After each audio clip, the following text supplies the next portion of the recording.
Est-ce que vous êtes Envie de clarté? De plus de compréhension? Flot de paroles, comptez sur nos mots.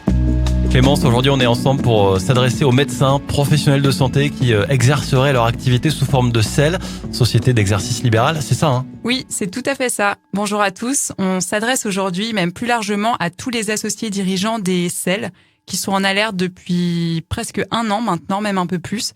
En fait, depuis qu'on entend parler d'une fameuse doctrine fiscale qui remettrait en cause leur régime de rémunération. Bon, concrètement, de quoi on parle? C'est quoi ce changement? Alors concrètement, les associés de sociétés d'exercice libéral qui perçoivent des rémunérations au titre de leur exercice professionnel seront imposés à partir de leur revenu 2024 dans la catégorie des bénéfices non commerciaux. Pour rappel, ils étaient imposés jusqu'à présent en traitement et salaire. Ok, et ça changera quoi? En fait, cette décision, ça entraîne des conséquences tant sur le plan de la détermination des revenus imposables que sur celui des obligations déclaratives qui vont changer. Et à partir de quand? Donc là, on est sur le revenu 2024. Donc dans les faits, on parle de la déclaration d'impôt qui sera effectuée en 2025, mai 2025. Flot de paroles, comptez sur nos mots. Donc je résume, je suis médecin et j'ai créé une SEL sur laquelle je facture mes honoraires. Jusqu'à présent, je déclarais les revenus que je prenais en tant que gérant de ma SEL dans la catégorie de traitement et salaire de mon impôt sur le revenu. Maintenant, je dois déclarer l'intégralité de mes revenus en BNC, c'est ça? Oui, c'est très bien résumé, c'est tout à fait ça.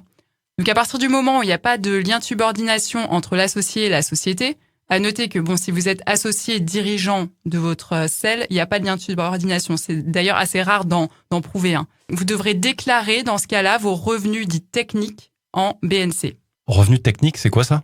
En gros, donc on distingue 2 types de revenus pour les gérants majoritaires de SEL. Il y a d'abord le revenu technique, donc c'est-à-dire celui qui découle directement de votre activité libérale. Et ensuite, il y a le revenu de gérance ou de direction qui, lui, sera toujours déclaré au niveau de la société d'exercice libéral, donc en traitement et salaire. Mais comment on distingue le revenu technique du revenu de direction? Alors, le revenu de direction ou revenu de gérance, ça correspond aux rémunérations qu'on peut allouer directement au titre de la fonction de gérant. Donc, en gros, c'est les tâches qui ne sont pas réalisées dans le cadre de l'activité libérale. Par exemple, les convocations d'assemblée, la représentation de la société dans les rapports avec les associés, les décisions de déplacement du siège social de la société, etc. Bon, dans ce cas, je peux gonfler un peu ces tâches dites administratives puisque je passe beaucoup de temps à mes prises de rendez-vous, gestion de mes équipes, approvisionnement de mes fournitures. Alors ça, non. Malheureusement, ces tâches-là, ça relève vraiment de l'activité libérale. C'est vrai que c'est des tâches administratives, mais elles sont directement liées à la pratique de l'activité libérale. Ça me paraît quand même compliqué de faire la distinction, non? Alors, c'est vrai que c'est pas forcément évident. Pour ça, on préconise un suivi détaillé des temps. Après, il y aura une tolérance de l'administration fiscale très certainement pour une répartition 5,95% pour la rémunération d'ensemble perçue par le gérant majoritaire qui correspond au revenu de sa fonction de gérance. Et après, c'est vrai qu'on peut imaginer augmenter cette part selon la taille de la société et avec une justification adéquate. Flot de paroles, comptez sur nos mots. Bon, alors je suis dans ce cas de figure, je dois déclarer ce fameux revenu technique. Quelles sont mes obligations déclaratives? Donc, on l'aura bien compris, ce revenu technique, il sera déclaré en BNC. Donc, dans un premier temps, déjà, il faut estimer le montant de ce revenu technique. Ensuite, il faut qu'on apprécie si on est en micro-BNC ou en BNC réel normal. Donc, pour rappel, le seuil, c'est 77 700 € de recettes annuelles. Donc, pour les micro-BNC, vous déclarez le montant de vos recettes annuelles directement sur votre déclaration de revenus, sur l'imprimé 2042, et puis on applique après un abattement de 34%. Alors, c'est vrai qu'il est assez rare d'être en dessous de ce seuil dans les professions médicales. Donc, dans l'autre cas, si vos revenus sont supérieurs à 77 700 €, les associés donc ne relèvent pas du régime micro-BNC et vous devez déposer une déclaration de résultat 2035. Donc, vous y déclarez donc vos revenus, mais aussi vos charges, c'est-à-dire des charges sociales obligatoires déductibles, la déduction des charges sociales facultatives, la déduction d'éventuels frais professionnels non pris en charge directement par la société d'exercice libéral, type frais de déplacement et indemnité kilométrique. Donc ça veut dire que je dois recréer un SIRET pour cette activité? Effectivement, il faudra recréer un SIRET. Alors en principe, il y aura une démarche bien spécifique. Vous devrez vous immatriculer auprès du guichet unique selon un parcours utilisateur dédié aux associés de sociétés d'exercice libéral.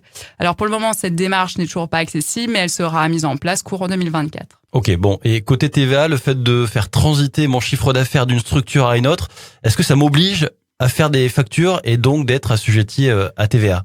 Alors là encore, il est bien précisé que c'est la SEL qui exerce la profession par l'intermédiaire des associés.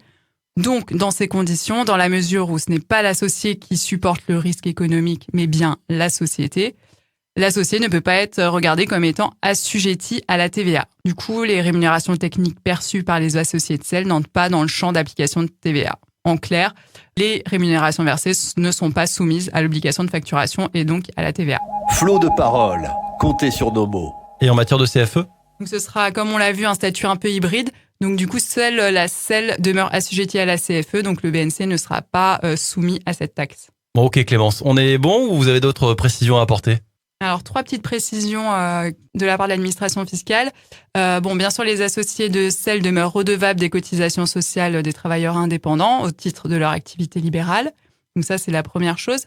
La seconde, c'est que l'associé BNC de SEL ne peut pas opter pour son assujettissement à l'IS au niveau donc du BNC. Et enfin, la dernière petite précision, l'imposition dans la catégorie des traitements et salaires exclut la déduction des cotisations Madelin. Donc c'est quelque chose qui a été fait un petit peu à tort jusqu'à présent. Pour conclure, est-ce que ça a toujours un intérêt de monter une SEL plutôt que de rester en BNC ? Alors concrètement, toute cette réforme, ça change quoi ? On perd l'abattement de 10% que nous procurait la déclaration de revenus en traitement et salaire. Mais grosso modo, on peut dire que c'est à peu près tout. Tous les autres avantages de créer une société à travers une SEL plutôt qu'être en BNC restent valables, soit l'arbitrage rémunération dividende, la transmission, l'association, etc. Donc je vous invite à vous rapprocher de votre expert comptable pour étudier avec vous votre situation à partir de 2024. Merci Clémence pour toutes ces précisions. Et puis si des auditeurs, des personnes ont besoin de précision et d'accompagnement, il suffit de vous rapprocher du cabinet comptable Flow Expertise. Flot de parole. Comptez sur nos mots.